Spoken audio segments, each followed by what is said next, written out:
Semoga senantiasa tercurah-curahkan pada junjungan kita baginda Nabi Muhammad Sallallahu Alaihi Wasallam, pada keluarganya dan kepada sahabatnya, dan kita sebagai umatnya mudah-mudahan mendapatkan syafaat beliau di hadapan nanti. Amin ya rabbal alamin. Yang masalah Jumat masih Nur yang dirahmati oleh Allah Subhanahu Wa Taala. Sebelum pelaksanaan salat Jumat ada beberapa hal yang perlu disampaikan. Yang pertama, kami mengimbau kepada jamaah sekalian agar mengisi saf-saf di depannya yang masih kosong terlebih dahulu. Kemudian juga kami mohon agar kami handphone agar tidak mengganggu pada sholat Jumat kita siang ini. Dan juga tidak berkata-kata atau berbicara masalah topik yang menyampaikan khutbahnya. Kemudian tugas Jumat pada hari ini Jumat 13 Desember 2024. Selaku imam dan khatib Ustaz Ahmad Rasyidin, alhamdulillah dia sudah hadir di dalam kita. Selaku muadzin pada Faizulullah. Waktu Jumat pada hari ini pukul 11.50 WIB. Kemudian selanjutnya marilah kita sama-sama baca surah Al-Fatihah dengan harapan semoga kita dan juga keluarga kita semuanya senantiasa diberikan kesehatan, kepanjangan umur, dimudahkan rezeki, dikuatkan iman dan Islam kita serta berada dalam wujud agama Allah Subhanahu Wa Taala. Al-Hamid ya ala kulli nabiyin wa ballahan wa rasulillah. Al-Fatihah.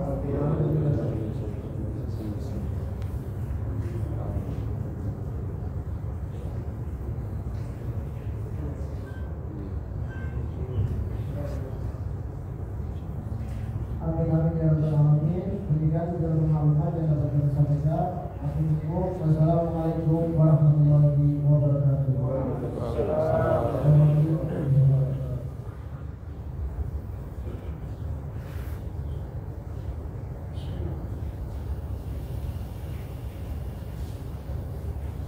Assalamualaikum warahmatullahi wabarakatuh. Waalaikumsalam warahmatullahi wabarakatuh.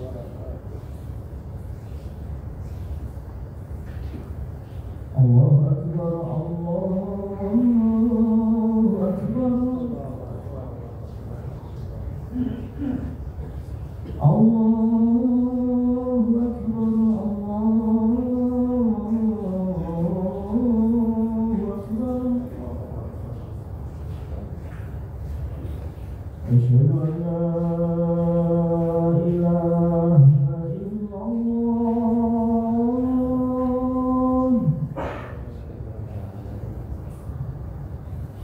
Asyhadu an la ilaha illallah.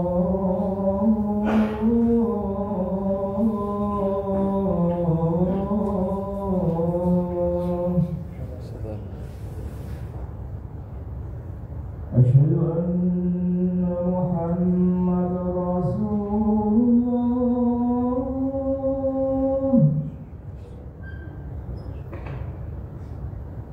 Asyhadu anna Muhammadar Rasulullah.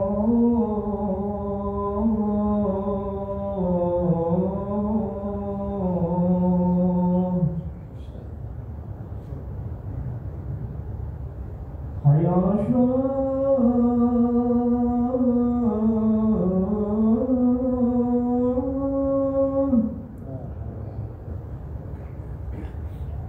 Hayya 'alas shalah.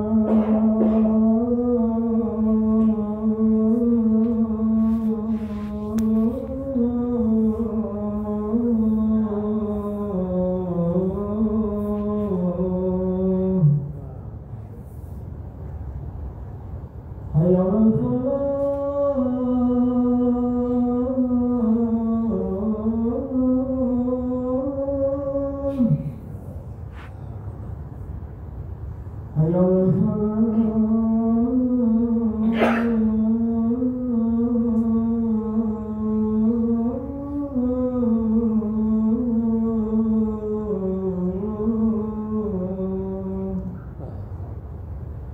Allahu Akbar, Allahu Akbar. La ilaha illallah.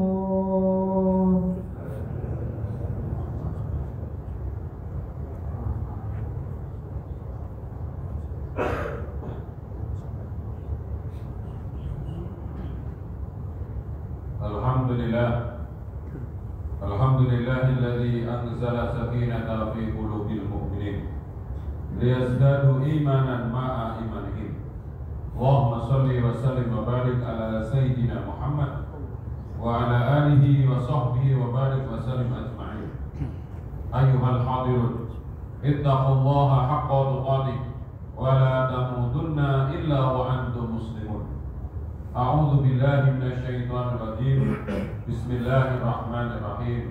ألم نشرح لك صدرك ووضعنا عنك وزرك الذي أنقض ظهرك ورفعنا لك ذكرك فإن مع العسر يسرا إن مع العسر يسرا فإذا فرغت فانصب وإلى ربك فارغب. وقال رسول الله صلى الله عليه وسلم min husnil islamil mar'i tarkuhu ma la ya'ni. Hadirin sidang Jumat yang berbahagia, marilah kita kembali bersyukur kepada Allah Ta'ala di Jumat kedua bulan Jumadil Akhir. Karena apa? Khotib tidak akan bosan mengingatkan orang-orang yang ada di kuburan sana sedang meminta hidup kembali bersama kita. Mereka tidak minta masuk surga, bertemu bidadari dan yang lain-lainnya. Orang-orang yang ada di alam barzakh sedang meminta kepada Allah untuk balik ke dunia, hidup bersama kita, mengerjakan sholat dan bersedekah. Maka hidup adalah kesempatan yang dirindukan oleh mereka yang sudah mati.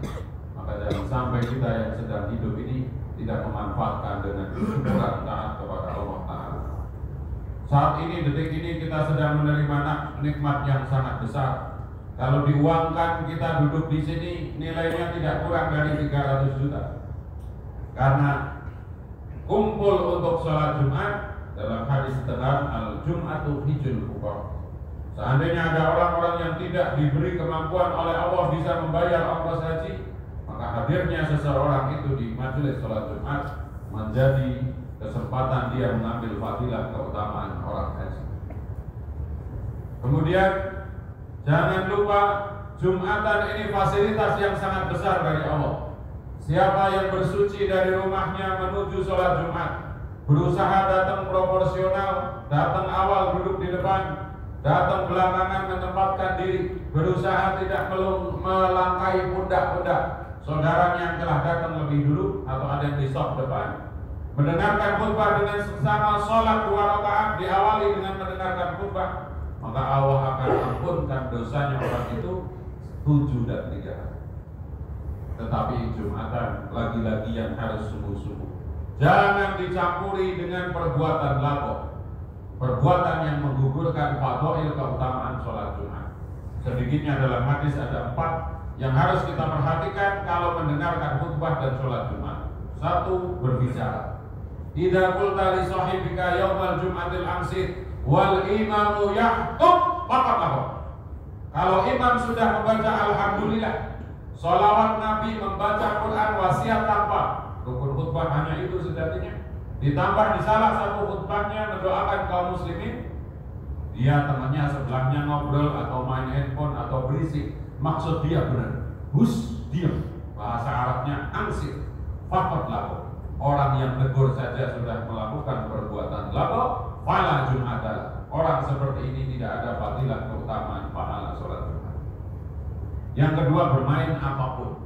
Hadisnya mengatakan Rasulullah melarang seseorang mendengarkan khutbah bermain-main kerikil, karena Masjid Nabawi zaman itu tidak ada ubinnya, tidak ada plester, yang ada padang pasir. Maka mungkin tangannya memainkan sesuatu, diantaranya kerikil.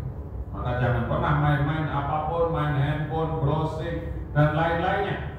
Apalagi seperti anak-anak yang tidak ngaji, sambil mendengarkan khutbah dia main Mobile Legends dan seterusnya. Yang ketiga, duduk dalam keadaan memegang lutut. Rasulullah tidak suka, dalam kurung diterjemahkan oleh para ulama ahli hadis sebagai Rasulullah melarang. Kalau lagi dengerin sholat Jumat, sila, selonjor, jangan kakinya tegak kemudian dipeluk.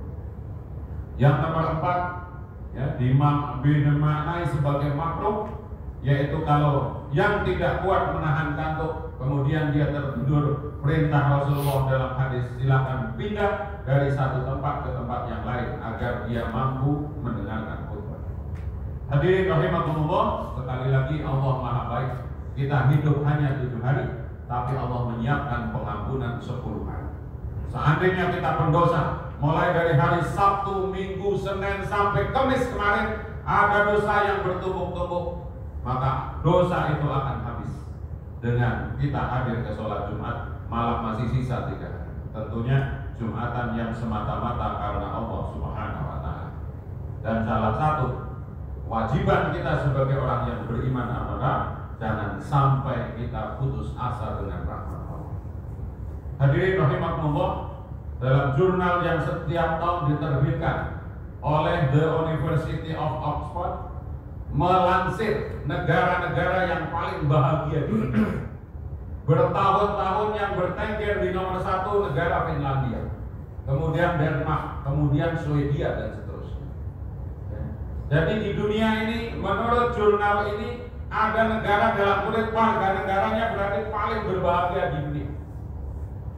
Apa indikator yang dijadikan ukuran? Yang pertama PDB per kapita, penghasilan.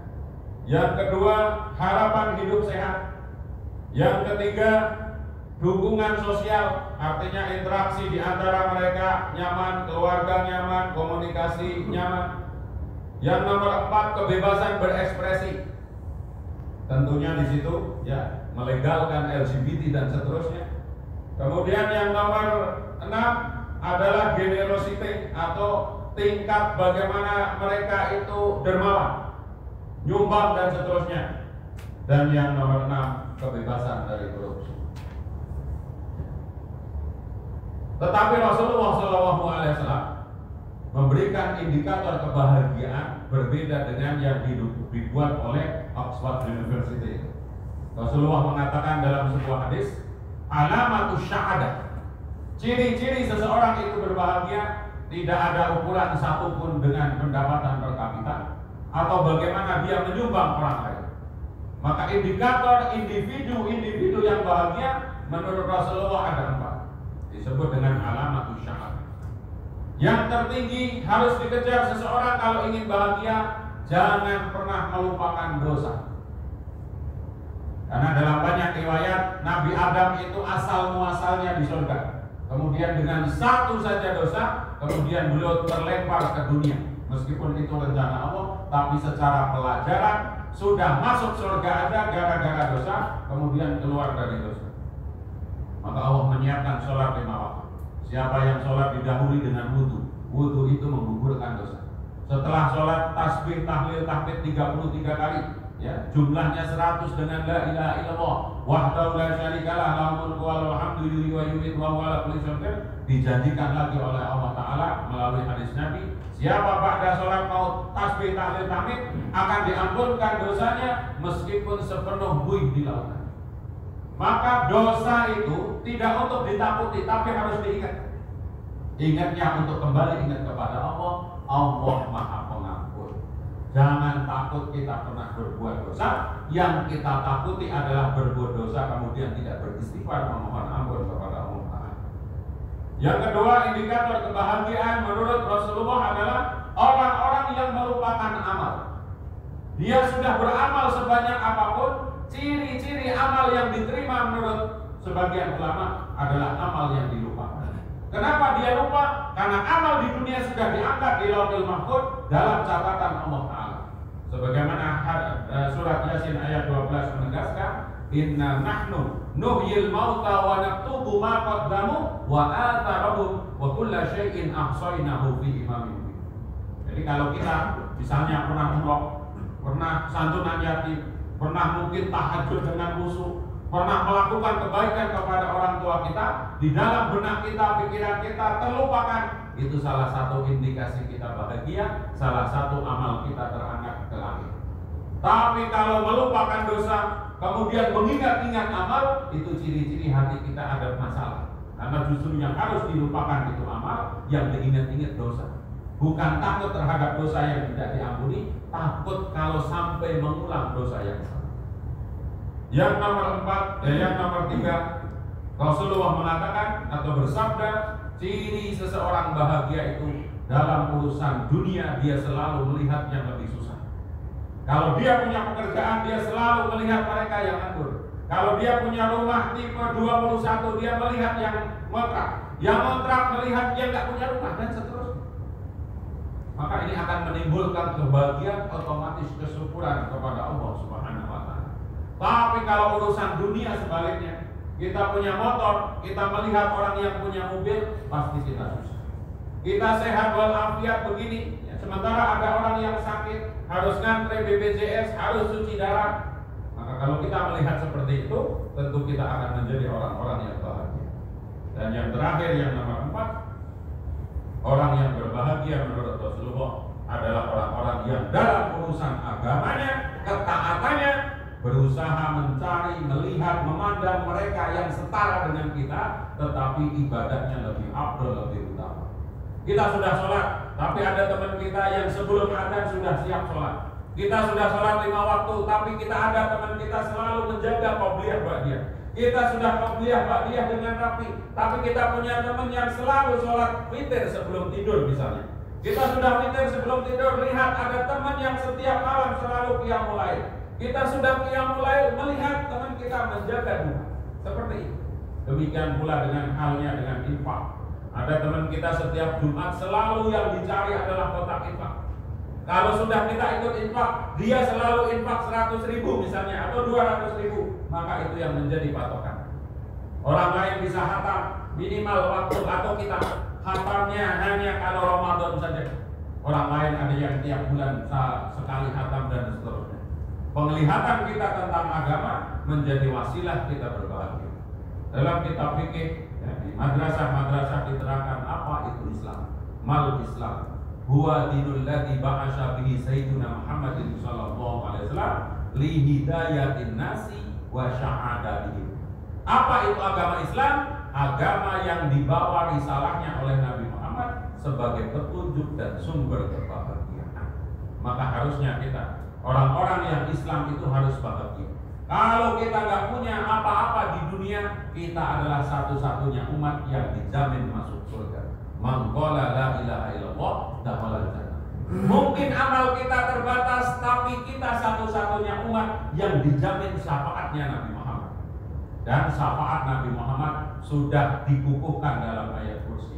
Man dzalladzi yashfa'u indahu illa bi'idznihi. Tidak ada orang yang bisa menolong orang lain kecuali Nabi Muhammad, dan seterusnya. Belum lagi balasan amal.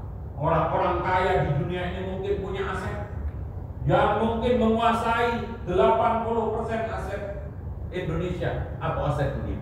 Tapi kita, orang-orang yang beriman dijanjikan oleh Allah, hanya dalam fardu kifayah, belum fardu ain. Siapa yang mau takziah, sholat tanpa rukuk, tanpa sujud, namanya sholat jenazah. Maka orang itu akan mendapatkan pahala dari Allah 1 kirot. 1 kirot itu kalau diwujudkan di dunia segede gunung. Kalau hadisnya gunung Uhud, yang paling dekat gunung Salak dalam bentuk emas. Jadi kalau sebulan saja kita sekali sholat jenazah, maka kita punya aset emas segede gunung Salak. Maka Allah menyimpan, karena itu kalau disampaikan di dunia tidak akan muat fadail keutamaan pahala-pahala itu. Dalam riwayat lain nanti kita masuk surga. Berapa kapling setiap orang Islam? Pokoknya Islam masuk surga, pahalanya atau amalnya nggak banyak. Dia wafat masih dalam keadaan Islam. Bisa jadi na'udzubillah min dzalik, dia masuk neraka dulu karena ada sisa dosa yang belum terampunkan. Maka disiapkan oleh Allah 1 kapling riwayatnya. Kalau kita jalan kaki atau lari kecil, 500 tahun kita keliling kapling kita itu baru selesai. Mudah-mudahan kita menjadi orang-orang yang tidak hanya mengejar kebahagiaan dari pendapatan per kapita, dari kesehatan, dari kebebasan, tapi kita kembali kepada kebahagiaan yang disifati Rasulullah SAW. Jangan meremehkan dosa sekecil apapun, ya. Jangan merasa bangga dengan amal segede apapun. Mari terus merunduk dalam urusan dunia agar kita menjadi orang yang bersyukur. Dan jangan pernah salah melihat orang yang beragama, melihat orang yang tidak sholat, melihat orang yang masih mabuk-mabukan, maka kita memandang ini salah. Kelihatannya kebahagiaan, tapi ini sumber kesengsaraan. Aqulu qauli hadza li wa lakum bil Qur'anil azim wa nafa'ani bima fihi minal ayati wa dzikril hakim innahu huwat tawwabur rahim.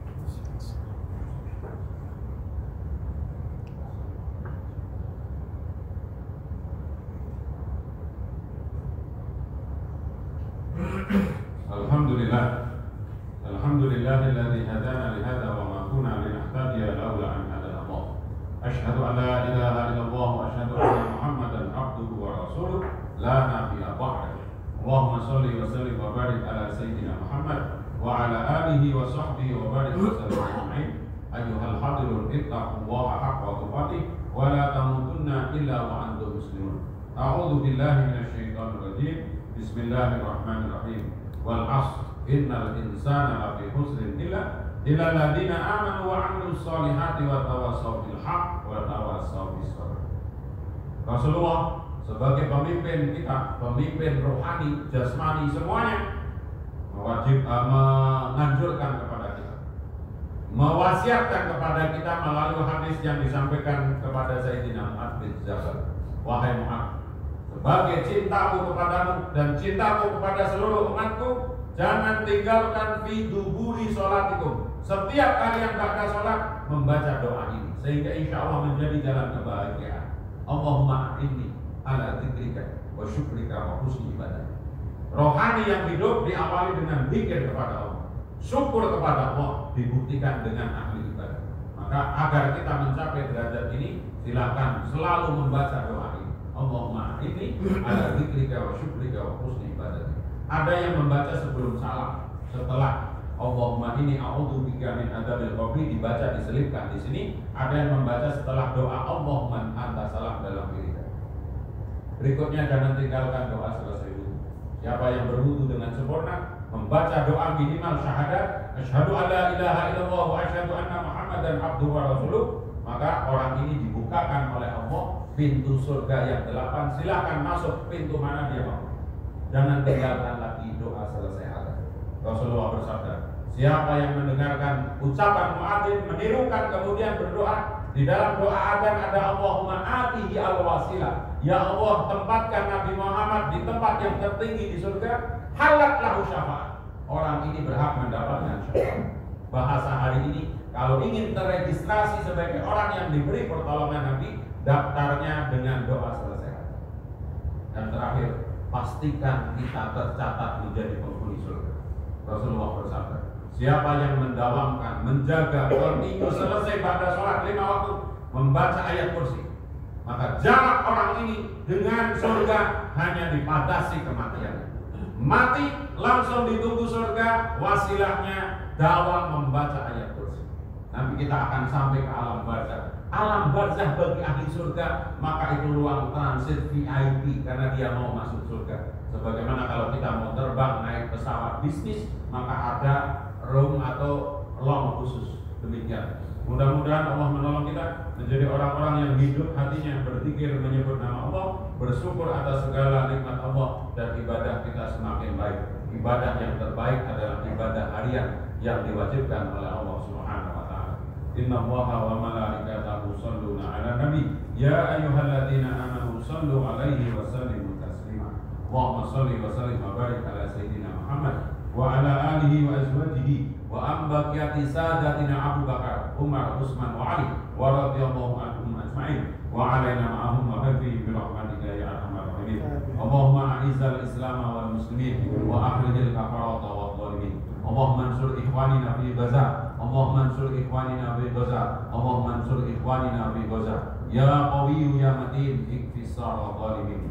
Ya Allah ya Rahman ya Rahim, ampunilah dosa kami yang kami sengaja maupun tidak kami sengaja, yang kami tahu ilmunya maupun karena kebodohan kami tergelincir kepada dosa. Sungguh Engkau Maha Pengampun dan Maha melupakan dosa-dosa kami. Muliakan orang tua kami dengan ampunan dan rahmat-Mu. Yang masih ada sehatkan dalam taat, yang sudah wafat lapangkanlah kuburnya. Juga saudara-saudara kami kaum mukminin mukminat seluruh dunia, wabil khusus mereka yang sedang beredar aniaya di Palestina dan di belahan manapun, Engkau Maha menguatkan dan memberikan kemenangan kepada mereka. Ya Allah, jadikanlah kami orang-orang yang bahagia dengan tidak melupakan dosa-dosa kami sehingga kami beribadah dengan baik, dengan melupakan amalan-amalan kami sehingga kami tiap hari beramal, dengan melihat orang-orang yang lebih susah di bawah kami sehingga kami bersyukur, dan melihat orang-orang yang lebih soleh dari kami sehingga kami riyadhah berusaha menjadi orang yang lebih soleh. Rabbana atina fid dunya hasanah wa fil akhirati hasanah wa qina adzabannar wa adkhilnal jannata ma'al abrar ya aziz ya ghaffar bi rahmatika ya arhamar rahimin. Bi fadli subhanaka rabbika rabbil izzati amma yasifun wa salamun alal mursalin walhamdulillahi rabbil alamin. Ibadallah, inna Allaha ya'muru bil adli wal ihsan wa ita'i dzil qurba wa yanha 'anil fahsya'i wal munkar wal baghi ya'idukum la'allakum tadhakkarun wa la dzikrullahi akbar. Aqimis shalah.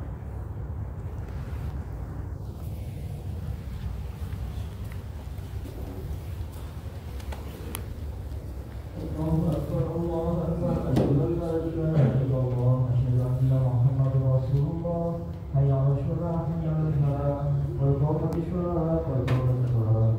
Allahu Akbar, Allahu Akbar, la ilaha illallah. Silakan maju lurus rapatkan sok dengan menambah sok sebelum sok depannya lurus dan rapat. Allahu Akbar.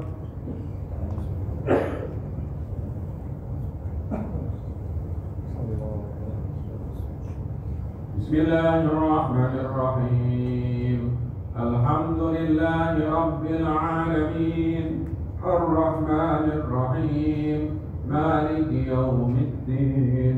Iyyaka na'budu wa iyyaka nasta'in.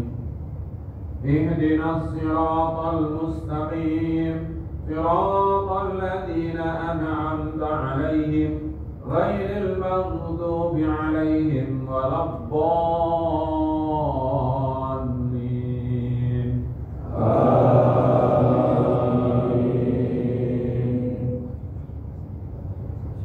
بسم الله الرحمن الرحيم.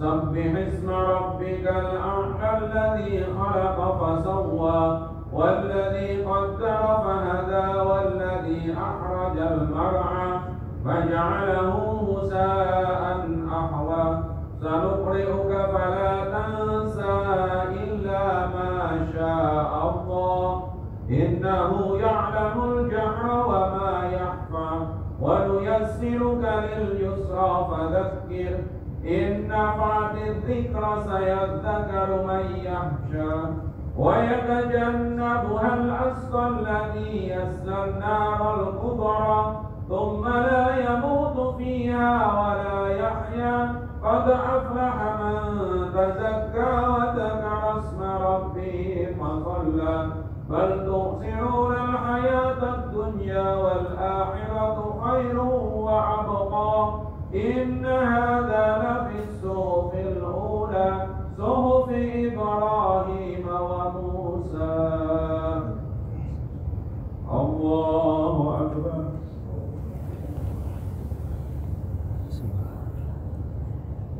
سمع الله لمن حمده.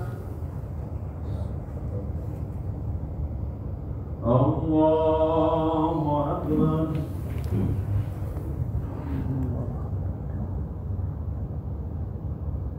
الله أكبر.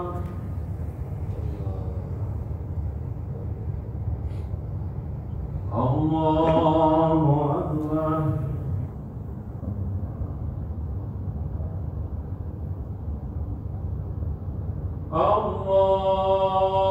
الله أكبر. بسم الله الرحمن الرحيم. الحمد لله رب العالمين الرحمن الرحيم مالك يوم الدين إياك نعبد وإياك نستعين اهدنا الصراط المستقيم صراط الذين أنعمت عليهم غير المغضوب عليهم ولا الضالين.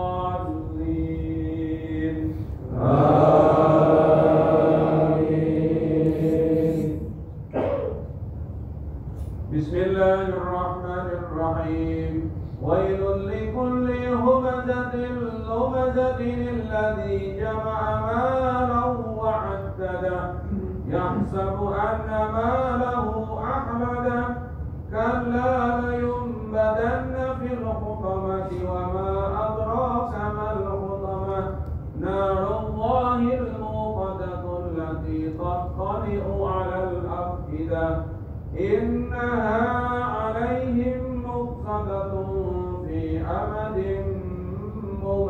مسددا الله أكبر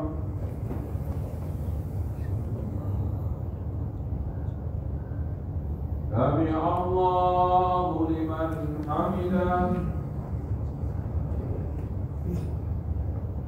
الله أكبر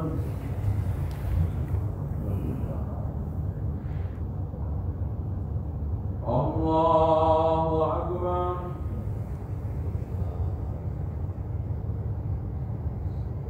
الله أكبر